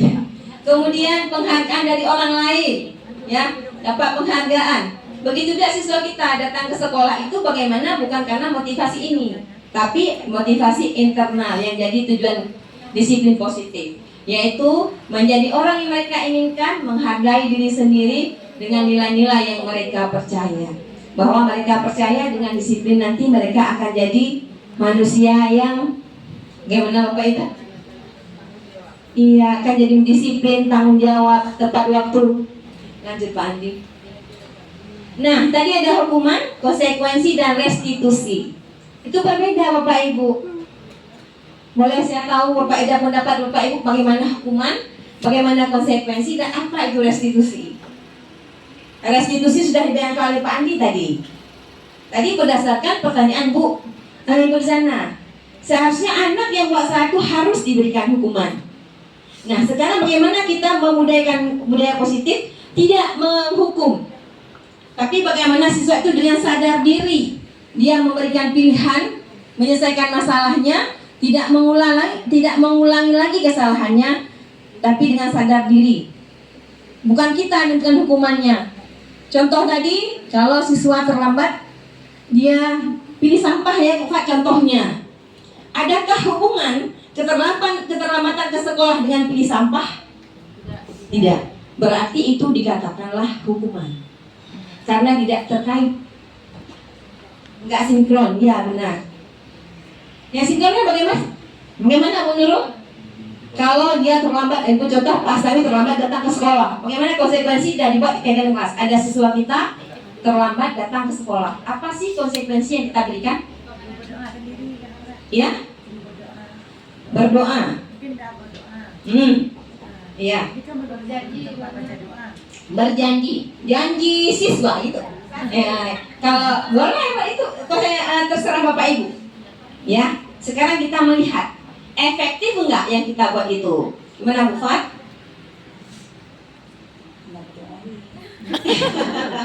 Gimana Pak Sami? Bapak Ibu setiap bab keyakinan kelas ada konsekuensinya kan? Ya enggak Bapak Ibu, jujur lah Bapak Ibu. Biar bukan sinkron nggak masalah. Hari ini kita belajar menyinkronkan semua, harus sinkron semua. Ya? Iya. Kita bertanya dulu boleh sama si anak kenapa dia telat? Kenapa dia terlambat? Oke. Itu sudah. Tapi saya yakin Bapak Ibu, termasuk saya juga dulu yang seperti itu. Setiap ada melanggar satu keyakinan, ada konsekuensi kita berikan. Ya, ada satu. Tapi ingat konsekuensinya sinkron. Kalau dia nanti kita suruh keliling lapangan, mati hanya kalau ada cuma nggak cocok. Boleh itu kalau dia terlambat hadir ke pelajaran PJOK. Cocok ya? Cocok kan? Cocok. Nah, kalau beli sampah tidak cocok. Kalau dulu malah kayak gini. Nah. Ya, itu hukuman. Nanti kita bilah ya, kita jawab soal. Di sini ada kasus ya, coba ada kasus. Iva kurang menguasai pelajaran matematika sehingga pada saat pelajaran tersebut berlangsung, dia lebih banyak berdiam diri atau menggambar di buku pelajarannya. Pada saat guru matematikanya, Pak Seno, menanyakan pertanyaan, Iva menjadi gugup dan tak sengaja menjatuhkan tasnya dari kursi serta tiba-tiba menjadi gagap pada saat berupaya menjawab. Seluruh kelas pun tertawa melihat perilaku Iva yang bicara tergagap dan terkejut tersebut. Pak Seno pada saat itu membiarkan teman-teman Iva menertawakan Iva yang tergagap dan malu luar biasa. Dan malahan meminta pada Iva untuk maju ke depan dan berdiri di depan kelas sambil menunjuk hidungnya karena tidak bisa menjawab pertanyaan Pak Seno. Kelas makin gaduh dan anak-anak pun tertawa melihat Iva di depan kelas memegang ujung hidungnya. Ini ada pertanyaan. Apakah Anda setuju dengan tindakan Pak Seno terhadap Iva? Tidak. Tidak. Ayo Bu Fat kasih alasannya kenapa? Kenapa? Yang lain Ibu? Ayo Ibu yang lain silahkan menjawab. Apakah Bapak Ibu setuju dengan tindakan Pak Seno tersebut? Kalau tidak ada alasannya, kalau iya pun ada alasannya. Karena gini, si Iva ini dia hobi anak atau dia pandai, dia belum tentu dia pandai dalam matematik, dia bisa dengan lain dia. Contoh si A pandai matematik tapi dia tidak bisa dalam mengotak-atik benda-benda yang lain. Jadi si Iva ini dia nggak suka, barangkali nggak tercerna dia dengan matematik. Iya, dia nggak hobi ke situ Bu, ya nggak berbakat jadi matematika. Tapi ini, ya oke. Setuju dengan Ibu jawaban Ibu Fat? Setuju Bapak Ibu? Setuju? Setuju tidak dengan tindakan Pak Seno? Setuju? Kenapa? Ayo, ini ada guru killer nih, setuju sama Pak Seno. Ayo, silakan Pak Fauzi. Karena sekarang kan kurikulum merdeka. Ya, nggak apa-apa. Sekarang suara hati. Ya, assalamualaikum warahmatullahi wabarakatuh. Ya, ini kan sekarang Bu udah ganti kurikulum, kurikulum nasional yaitu kurikulum merdeka. Ya, jadi dalam kurikulum merdeka ini kan anak belajar, maksudnya tidak mesti matematika, tidak mesti bahasa Indonesia. Dia bebas untuk mengambil apa yang dia bisa. Nah, jadi menurut saya ya tidak bolehlah dihukum sampai sebegitunya ya, Wak. Itu ya. Terima kasih. Jadi kasus ini menjadi pembelajaran untuk kita. Kita terlalu killer pada siswa, siswa akan jadi pendendam. Dia akan ingat seumur hidupnya kita. Kita lupa kan Bapak Ibu. Tahun pelajaran depan ganti murid. Mana dia tamat 2 tahun depan? Soalnya ada kedua kan? Tapi kalau murid itu seumur hidupnya di bawah. Jadi jangan sampai murid itu ingat kita, ingat yang jelek-jeleknya. Sehingga gitu, waktu kita tua jumpa sakit dan yatim, kok bro akaibnya berkemah. Ya jangan sampai segitu kan? Tapi berikanlah nilai-nilai kebajikan pada siswa kita. Kemudian, menurut Anda tindakan Pak Seno terhadap Iva adalah sebuah hukuman atau konsekuensi? Hukuman. Iya. Hukuman ya Bapak Ibu ya. Hukuman. Kenapa hukuman? Kalau ada hukum juga itu kan.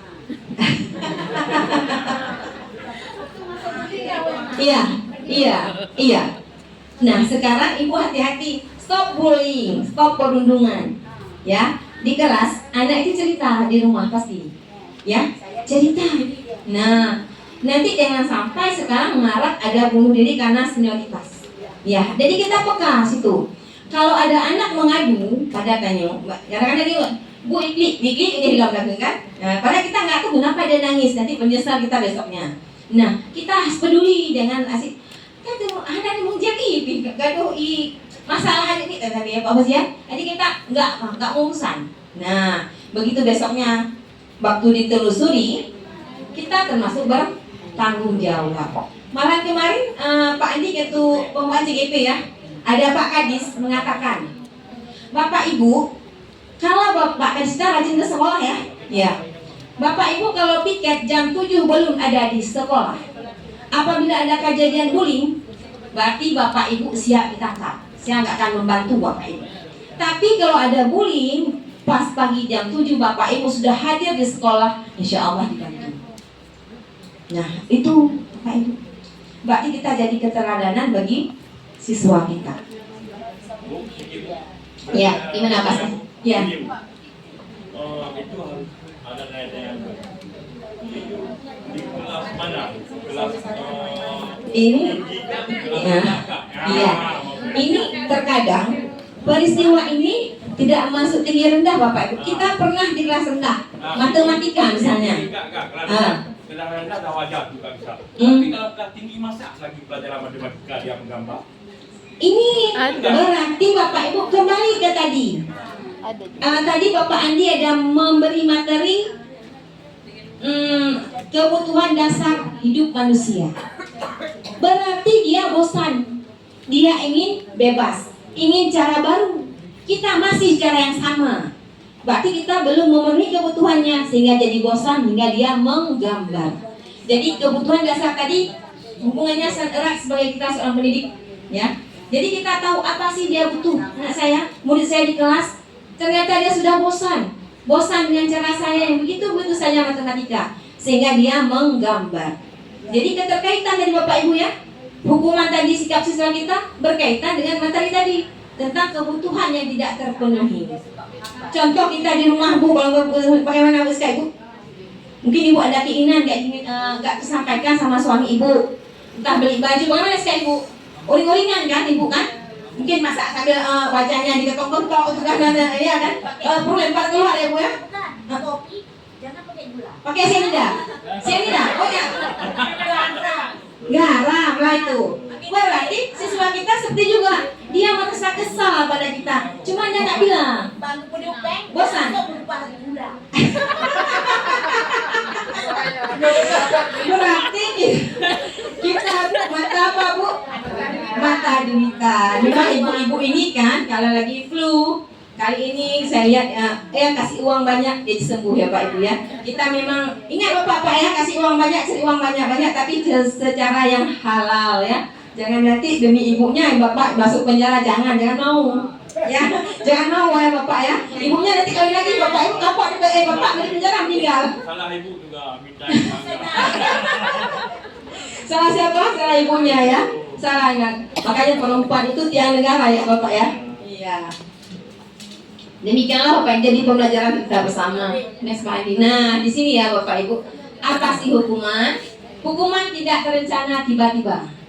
Hukumannya berubah-ubah, Urannya telat, kata Ibu, pilih sampah. Besok, kamu kemarin nggak ampuh. Udah besok WC ya. WC kamu bersihin WC. WC itu yang bersih. Nah, udah kita ganti kan? Hukumannya tidak terencana. Ada yang di pikiran kita merasa guru, saya lebih dewasa pada murid, saya berhak menghukumnya. Itu perilaku kita yang salah, prinsip ya. Kemudian murid tidak tahu apa akan terjadi atau tidak dilibatkan. Dia nggak tahu hukuman. Kayak dulu, pernah buat keyakinan dulu kita Bu? Enggak. Sekarang begitu ada keyakinan, ada tahu nggak muridnya? Sampaikan nggak konsekuensinya? Ada. Satu keyakinan, satu konsekuensi, beriringan. Jadi usahakan konsekuensi itu senada dan seirama. Ya Bapak Ibu ya, diusahakan. Jangan salahnya A, konsekuensinya B, nggak nyambung. Jadi nyambung. Misalnya dia tadi buang sampah sembarangan, apa kita suruh Bu? Saya tulis, saya tidak buang sampah lagi. Kita tulis Bu di kertas. Kamu tulis 100 kalimat. Saya akan buang sampah pada tempatnya. Tapi apa konsekuensinya? Iya, silakan ambil sampahnya dibuang ke tempatnya. Jadi ada keterkaitan ya. Bersifat satu arah. Kita hukuman itu nggak ada diajak murid. Ada sepakat sama murid hukumannya enggak. Kemudian berupa hukuman fisik atau psikis. Ya, lebih sering kita fisik dulu boleh mukul, mencubit. Sekarang yang coba-coba Bapak Ibu, kalau Bapak Ibu mau masuk penjara. Ya, ada HAM anak ya. Kemudian konsekuensi. Ya. Kalau konsekuensi itu terencana, disepakati sesuai peraturan, murid tetap dibuat tidak nyaman. Tetap murid tidak nyaman karena konsekuensi tadi. Kemudian sikap guru selalu memonitor murid. Artinya guru selalu lihat siapa nih, siapa yang mau sampah tadi di sini, ya kan? Siapa coret dinding, siapa yang ribut tadi yang ada di kelas. Kita selalu jadi pemantau. Jadi siswa bekerjanya artinya keyakinan itu yang dia laksanakan tidak sepenuh hati juga karena takut konsekuensi tadi. Belum timbul sadar diri yang seutuhnya. Ya, misalkan betul Bapak Ibu? Gimana? Benar nggak saya bilang tadi? Iya, termasuk urusan di kelas saya juga sama. Kemudian restitusi. Proses menciptakan kondisi bagi murid untuk memperbaiki kesalahan. Kemudian ada proses kolaboratif yang mengajarkan murid untuk mencari solusi. Contohnya ada tadi Pak Andi sudah memberikan satu skenario menyelesaikan satu masalah menggunakan segitiga restitusi. Pasti Pak Mansek kayu. Han mempan tanya nani mit kata ma ulo. Seperti itu Bapak Ibu. Tadi juga ada batasnya Pak Andi ya. Ada batasannya, tidak semua bisa diselesaikan dengan segitiga, ada tingkatannya, tingkatan ringan dan sedang, low berat kayak bisa lagi Bapak Ibu. Udah sampai mencelakai orang, mencelakai teman, ya naik dia segitiga nggak cocok kan, nggak cocok dia, nggak sinkron lagi. Jadi itu masih bentuk kesalahan yang bisa dimaafkan. Ya bagaimana siswanya berubah, dia cari solusi sendiri. Bukan kita tawarkan solusinya, tapi dia mikir apa ya saya buat supaya saya. Jadi dia ada rasa bersalah sendiri sehingga dia besok tidak mengulang kesalahannya lagi. Lanjut Pak. Itu perbedaannya nggak usah dialami lagi dan cepat. Ya udah. Mari berlatih Bapak Ibu ya. Ayo. Nomor 1, apa masalahnya Bu nomor 1? Mencatat 100 kali di dalam buku kalimat saya tidak akan terlambat lagi karena terlambat ke sekolah. Mencatat ya 100 kali dalam Jadi, ya, silakan jawab. Hukuman atau konsekuensi itu? Hukumannya. Enggak, ini itu berbentuk hukuman atau konsekuensi? Hukuman.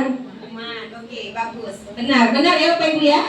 Bentuk hukuman. Ini Bapak ini soal nomor 2-nya. Ya. Lari mengelilingi lapangan basket 2 kali karena terlambat hadir di sekolah, itu hukuman. Hukuman, benar ya Bapak Ibu ya? Benar sekali. Lanjut Ibu ya, nomor 3. Murid diminta untuk push up 15 kali karena tidak menggunakan masker ke sekolah. Konsekuensi atau hukuman? Ada 2 versi. Ibu-ibu apa nih Bu? Konsekuensi kah atau hukuman? Hukuman. Terus Pak Andi lanjut? Iya. Silakan Ibu Molomna.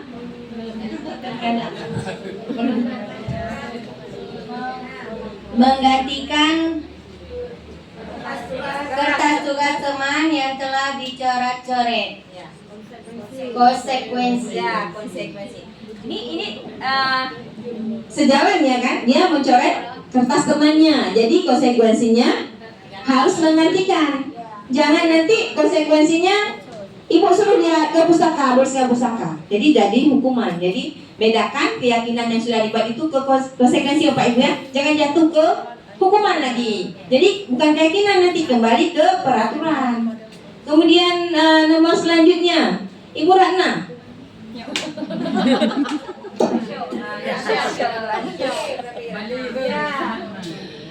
Berjemur di lapangan basket pukul 12 siang karena mengobrol dengan teman. Hukuman ya. Jadi hukuman. Ini Ibu Mulia ya, coba Ibu. Membersihkan tumpahan air di meja tulis karena tersenggol pada saat belajar.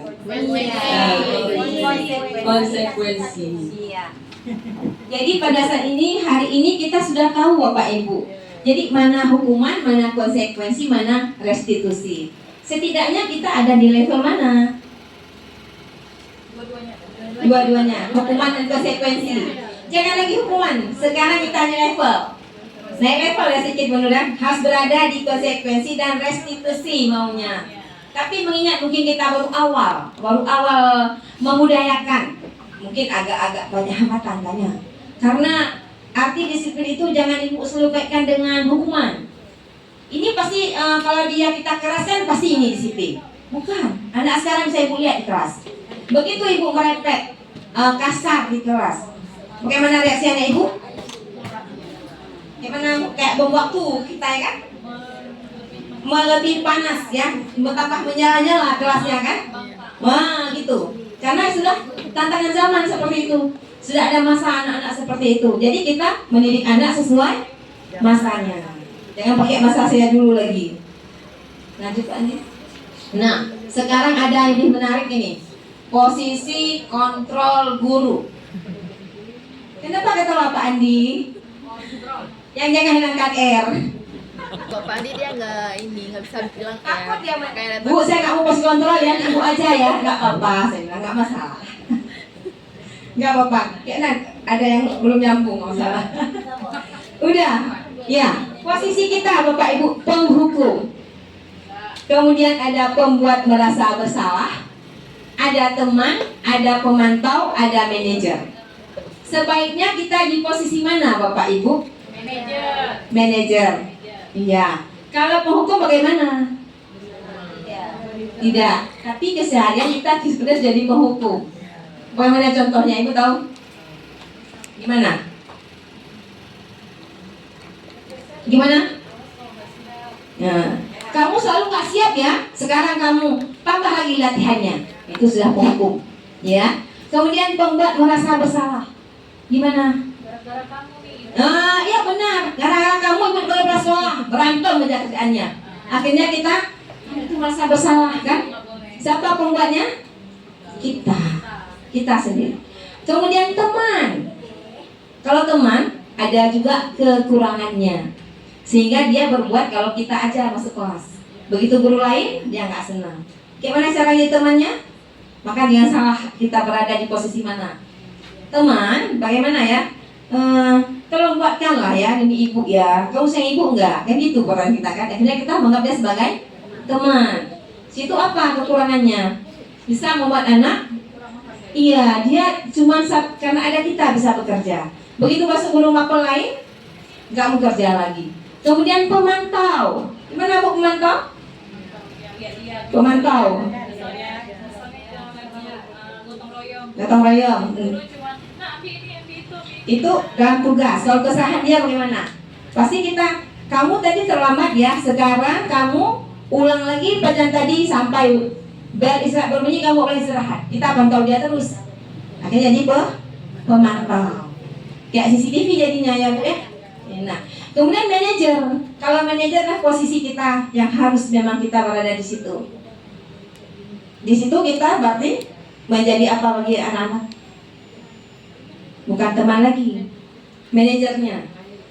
Anak yang cari solusi tadi, menyelesaikan masalah menggunakan apa Bapak Ibu? Segitiga restitusi yang diskenario Pak Andi tadi. Itu hubungannya ke situ. Dengan kita menggunakan, membudayakan segitiga restitusi dalam menyelesaikan masalah, kita berada di posisi manajer. Ya, jadi diusahakan kita di posisi ini Bapak Ibu, di posisi manajer. Sulit, tapi jangan merasa Bapak Ibu kalau begitu enaknya jadi murid sekarang ya. Ada nggak di pikiran Bapak Ibu? Kamu ngatanya nih, tapo hanjut, udah hanjut, yang tak nak hanjut, sabar udah hanjut. Nyamanan? Kalau gitu sampai lagi Bu, bisa nggak bisa terserah lah. Kita pasrah ini. Boleh seperti itu Bu? Jangan ya. Jangan sampai mindset Ibu. Kalau begitu dia nggak bisa, terserah dia lah. Gak penting saya ngajar-ngajar dia, tapi pura-pura aja. Penting dia nggak melapor, nggak nangis, dia nggak bisa ya wis. Nah, gitu kan mindsetnya kan. Ini satu kesalahan. Kemudian sama-sama memperbaiki bagaimana terbentuk budaya positif di sekolah kita dengan baik. Lanjut Pak Andi. 5 contohnya, jangan ini, nggak usah lagi, karena udah Pak Andi tadi. Kita kecewa sekali. Jangan dulu, langsung ke video aja, ya. Video aja. Kita nonton video sekarang Pak Ibu.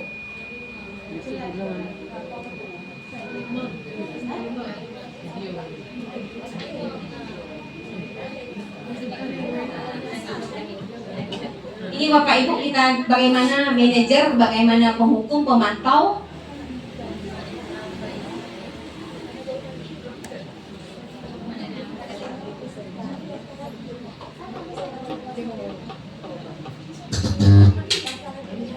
Restitusi, salah satu program yang dikembangkan adalah 5 posisi kontrol. 5 posisi kontrol dalam restitusi adalah proses perjalanan seorang pendidik agar dapat mengenali dirinya. Pada video kali ini, kita akan membahas tentang 5 posisi kontrol yang dikembangkan oleh Diane Gossen dan contoh penerapannya.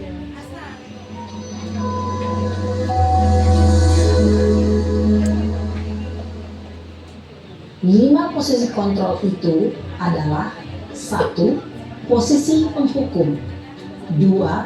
Posisi pembuat merasa bersalah. 3. Posisi teman.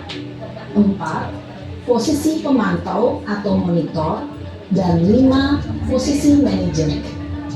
Untuk lebih memahami kelima posisi tersebut, mari kita saksikan kasus Naren yang terlambat hadir 20 menit di sekolah dan melihat bagaimana kelima posisi kontrol dalam menghadapi masalah tersebut.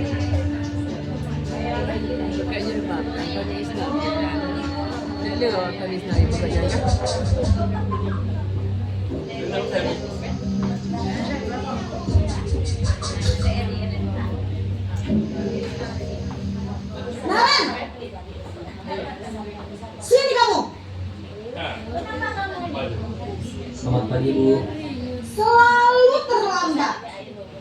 Kamu deh, pasti terlambat. Maaf, Bu. Saya... Apa? Apa coba? Alasan kamu apa lagi? Kapan sih kamu tidak terlambat? Malas sekali ya kamu jadi anak. Saya... Dasar pemalas. Gak kapok-kapok sih kamu. Sudah berapa kali terlambat? Sana, kamu keliling lapangan basket 2 kali. Kenapa saya harus keliling lapangan basket, Bu? Kenapa? Kamu melawan ibu. Berani-beraninya jawab. Sudah terlambat, masih berani jawab pula. Keliling lapangan basket 5 kali sekalian. Biar kapok. Cepat. Pergi sana ke lapangan basket. Posisi penghukum biasanya berbicara dengan nada tinggi, menghardik, menunjuk-nunjuk, menyakiti, dan menyindir. Hukuman bisa berupa fisik maupun psikis. Ibu dan bapak guru hebat. Dampak yang terjadi pada murid ketika guru berada pada posisi penghukum adalah murid cenderung akan memberontak, bahkan menyimpan dendam.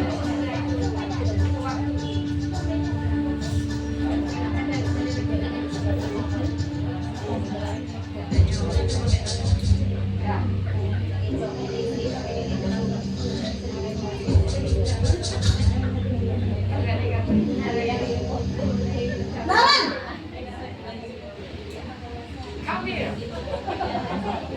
Selamat pagi, Bu. Naren. Kamu kenapa terlambat lagi, nak? Ya Tuhan, Naren. Kamu senang ya bikin ibu susah ya? Kalau kamu terlambat lagi, nanti ibu yang ditegur bapak kepala sekolah, nak. Disangka ibu tidak bisa membina kamu. Duh, gimana ini? Maaf, Bu. Duh, Gusti Naren. Kamu suka ya kalau ibu ditegur bapak kepala sekolah? Terus, sekarang ibu harus tulis apa ya di buku absen? Ini kamu sudah sering terlambat loh. Ibu harus apa coba? Maaf, Bu. Maaf sekali. Ya sudah, lain kali jangan bikin ibu susah lagi ya nak ya. Iya, Bu. Ibu tidak akan kuat lagi kalau kamu begini terus. Bisa jantungan kalau ibu ditegur bapak kepala sekolah. Sana cepat ke kelas. Maaf ya, Bu. Maaf sekali.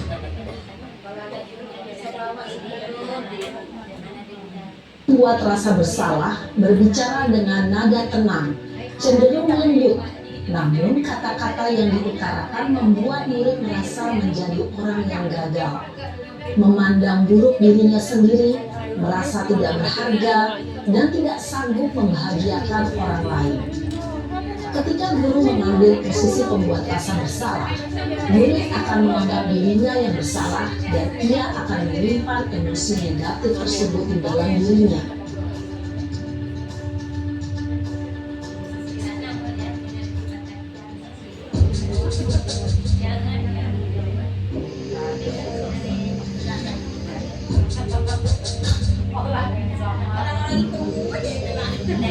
Naran!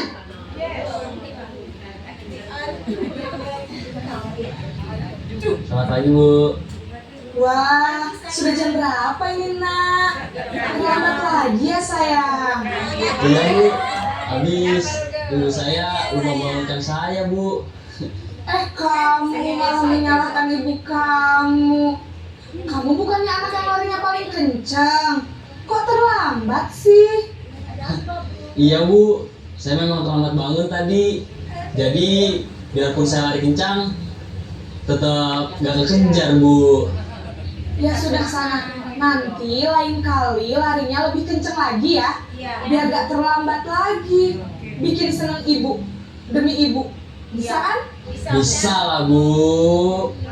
Ya sudah sana masuk kelas. Ibu beresin urusan absen kamu. Kamu ini ada-ada saja. Guru berbicara dengan nada suara ramah, akrab, cenderung bersenda gurau untuk menjaga suasana tetap santai. Murid akan merasa senang, aman, dan akrab dengan guru. Identitas yang tercipta adalah identitas sukses atau berhasil. Namun, perlu diingat, karena ini masih dorongan eksternal, maka ada faktor ketergantungan dari murid kepada orang tertentu. Di sini guru absennya, sehingga di lain waktu murid bisa berperilaku baik, namun hanya kepada orang-orang tertentu saja.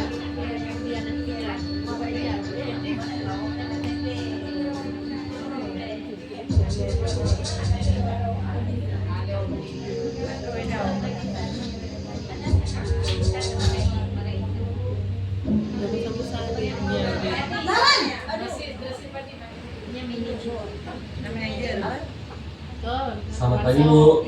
Naren, apa peraturan sekolah kita tentang jam berapa kita harus masuk sekolah, nak?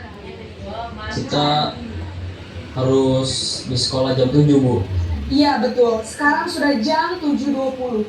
Naren sudah tahu konsekuensinya jika terlambat hadir. Paham Bu. Saya harus tinggal kelas pas jam istirahat selama 20 menit.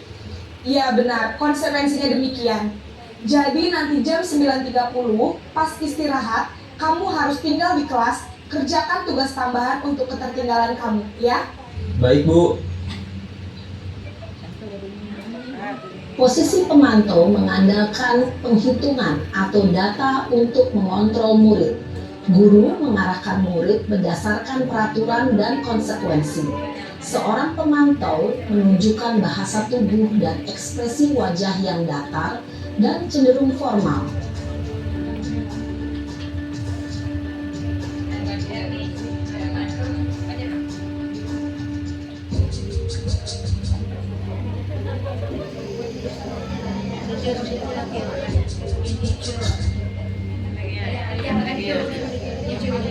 Naren!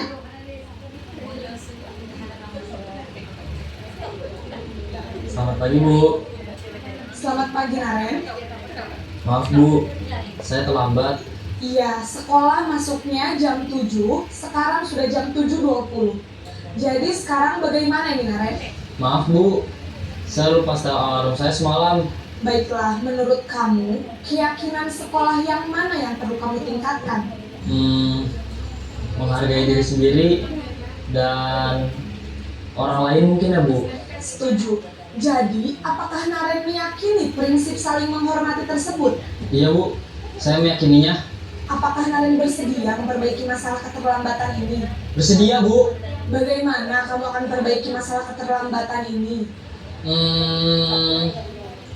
Saya akan coba untuk tidak lupa menyetel alarm saya, Bu. Baik, kalau Naren lupa menyetel alarm di rumah, ada orang yang kira-kira bisa bantu mengingatkan tidak? Ada, Bu. Kakak saya, Kak Emma. Ada lagi selain Kak Emma? Selain Kak Emma, ada ibu saya. Baik, jadi yang mengingatkan Naren adalah Kak Emma dan ibu kamu ya? Kira-kira akan mulai setel alarm kapan nih, Naren? Setelah pulang sekolah, akan segera saya lakukan. Baik, jadi Naren akan setel alarm untuk bangun besok pagi dan akan diingatkan oleh kakak dan ibunda Naren ya. Ada lagi yang mungkin perlu dilakukan Naren agar tidak terlambat bangun lagi? Tidak ada, Bu.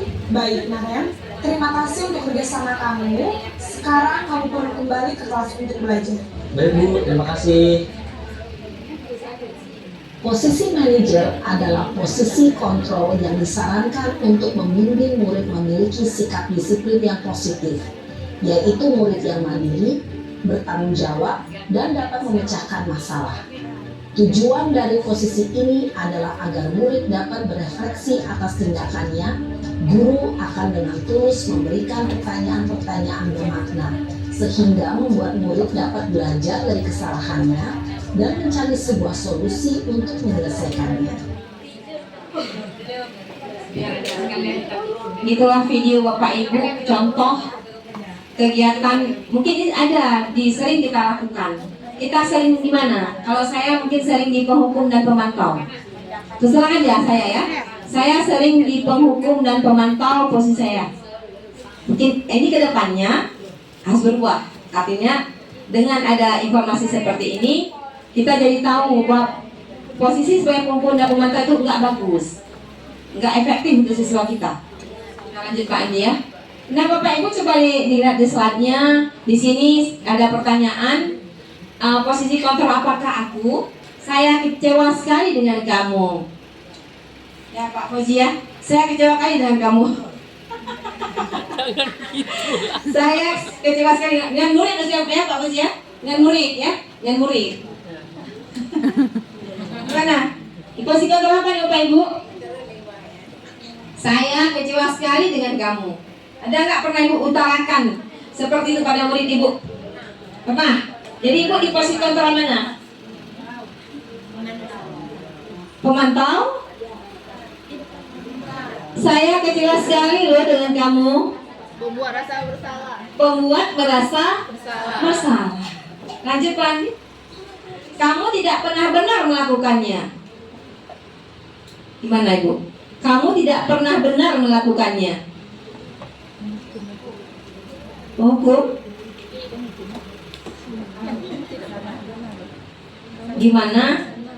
Kamu tidak pernah benar melakukannya. Bersalah lagi. Coba lanjut Pak Andi lagi. Apa rencanamu untuk menyelesaikan masalah ini? Manajer. Ayo lakukan ini Bapak Ibu ya. Teman. Kamu tidak pernah mendapatkan nilai jika tidak mengerjakan tugas. Kamu tidak pernah mendapatkan Penghukum ya. Kamu tidak pernah mendapatkan nilai jika tidak mengerjakan tugas. Ini terakhir kali ya Bapak Ibu, di akhir penutup materi. Sebelum ada pertanyaan, ada pertanyaan Bapak Ibu? Ada pertanyaan tentang posisi kontrol, disiplin positif, kemudian motivasi perilaku. Ada pertanyaan atau enggak ada cepat go home. Gimana Bapak Ibu, ada pertanyaannya? Tidak ada ya, sudah jam 5 sore.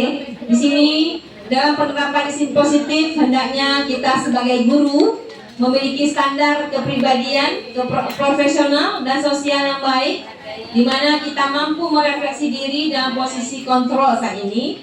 Bagaimana perjalanan dirinya sebagai among atau manajer yang menuntun murid-muridnya menjadi insan yang mandiri, merdeka dan bertanggung jawab. Jadi di peran kita sekarang jadi among dan penuntun bagi murid kita Bapak Ibu ya.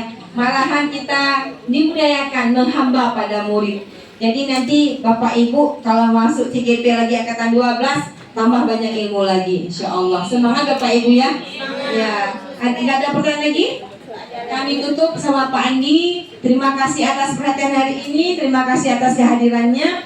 Semoga bermanfaat untuk kita. Insya Allah budaya positif bisa tercipta di semua sekolah di gugus 3 Kabupaten Biren. Ya, terima kasih Bapak Ibu. Mohon maaf atas segala kekurangan kami. Saya dan Pak Andi mundur diri. Saya akhiri. Assalamualaikum warahmatullahi wabarakatuh.